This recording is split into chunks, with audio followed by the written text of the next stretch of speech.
Hey everybody, and welcome to the Equinor Summer STEM series. My name is Mr. Richards. I'm a pre-service teacher at the University of Houston. I'm with the Teach Houston program, which is a great program for aspiring math and science teachers. And we've got some really cool stuff planned for you in this series. So let's go ahead and jump right into today's guided activities. Our mission today is going to be to play around with sprites a little bit more, learning more about their properties and characteristics. We're going to talk about conditional statements and how we can use those when we're defining our sprites. I think this one is going to be really fun. Hey everybody, and welcome back to section 6 of our Python tutorial. Today we're going to be talking a lot more about sprites and using conditional statements in order to give them certain characteristics and properties, and especially moving them around. So let's go ahead and get right into it. We want to open up PyCharm. Now before we look at that awesome little mini game that you saw in the beginning of the video, I want to look at a different module that's going to show us a little bit about conditional statements. So we are going to look for sprite move keyboard better. You can just drag this over here, and if you open it up, you will see that this is a very simple program that is just going to put a sprite on the background and allow you to move it around with the up, down, left, and right keys on your keyboard.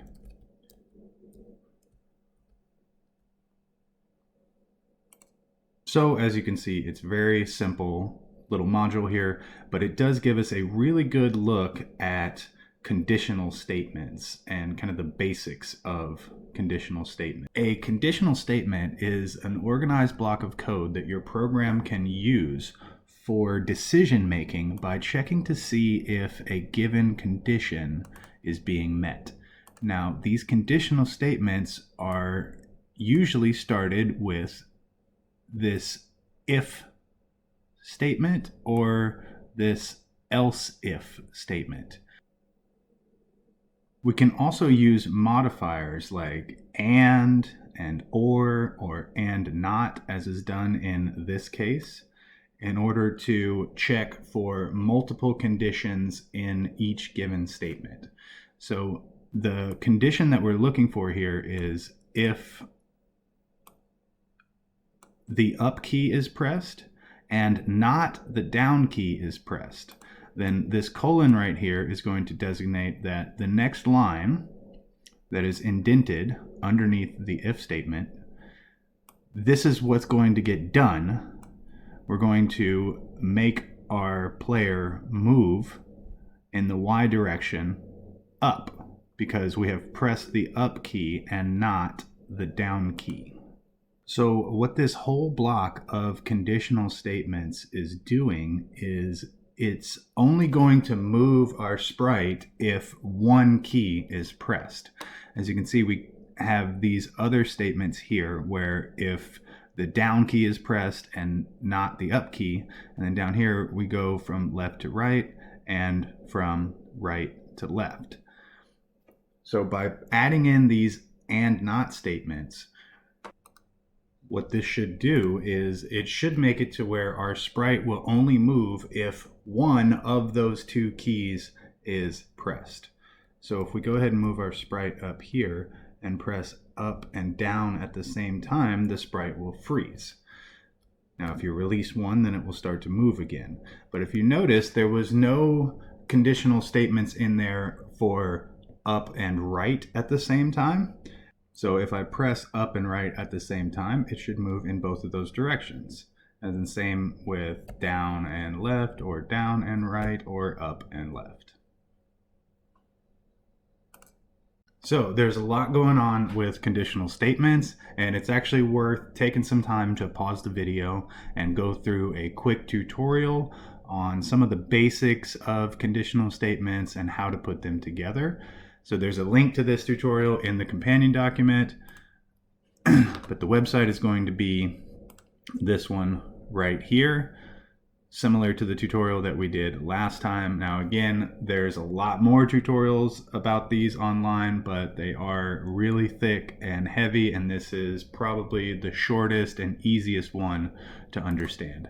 So I want you guys to pause the video and go through that tutorial, and I also have a challenge for you, because I'm a gamer and the whole point here is to kind of build a game, and nobody likes to play games where you have to move with the up, down, left, and right arrow. So the challenge would be, while you're paused, to go into this sprite move keyboard better and see if we can't make it to where we move with the W, A, S, and D keys like you do in most computer games.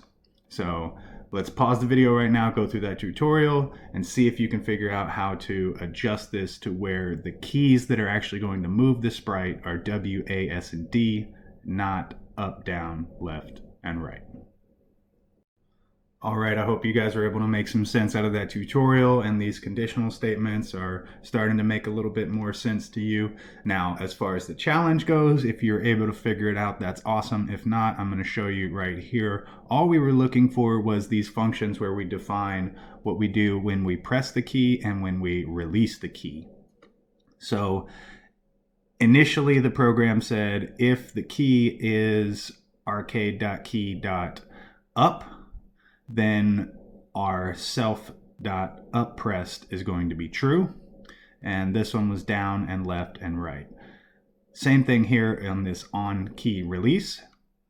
So I just went through and changed up, down, left, and right to W, S, A, and D. And both of these on key press and on key released. And now if you notice, we didn't have to change whether or not the variable here, self.left pressed, we didn't have to change this to W pressed, because this is just defining whether or not we are pressing in the left direction.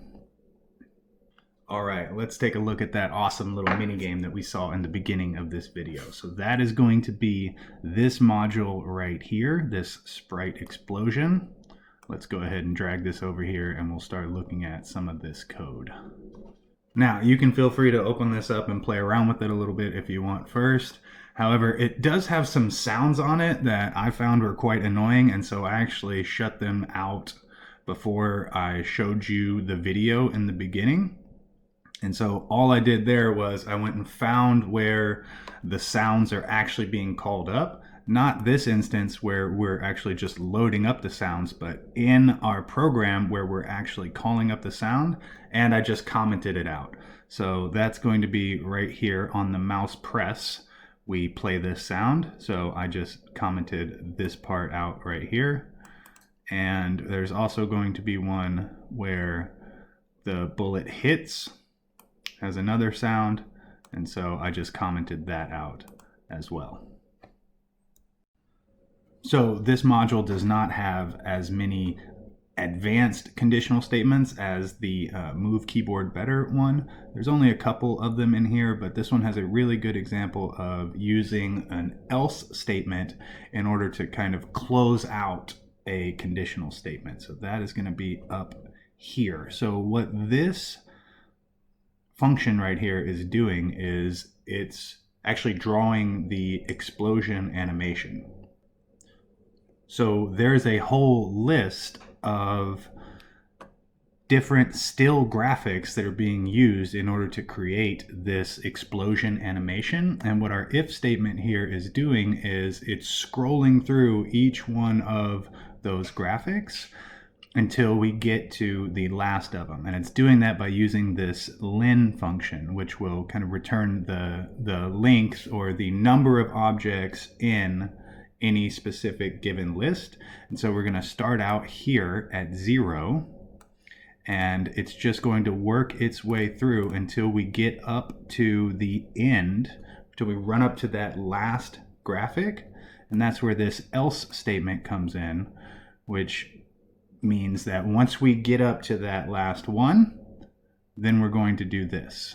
We're going to remove ourselves from the list of sprites, and that's actually going to cause that explosion to disappear from the screen. So this is a really fun module to explore around and play with. So what I want you to do right now is pause the video and go through and just have fun adjusting this thing. You can change the images that we have here like we did in the last section. There's all kinds of fun that you can have with adjusting this one here. So go ahead and pause and have some fun with it. Well, I hope you had fun adjusting this module. This is one of my favorite ones to play around with and to kind of steal little bits and pieces of code and put them into other ones. Next time we are going to be talking a lot more about sprites, and we're also going to talk about putting different levels into our game. So that is going to wrap up this section of guided activities, but you don't have to stop here. Feel free to go into the companion document and check out anything that's listed under further expedition or dig a little deeper, or you could do your own research. You can go and take any of the topics that we talked about and pop it into a search engine and be on your way. And please feel free to check out some of the other sections that we have in this Equinor Summer STEM series. We've got stuff that's covering all kinds of math and science and technology topics that you guys will find interesting. Thank you so much for stopping by. And until next time, remember, the most important step a person can take is always the next one.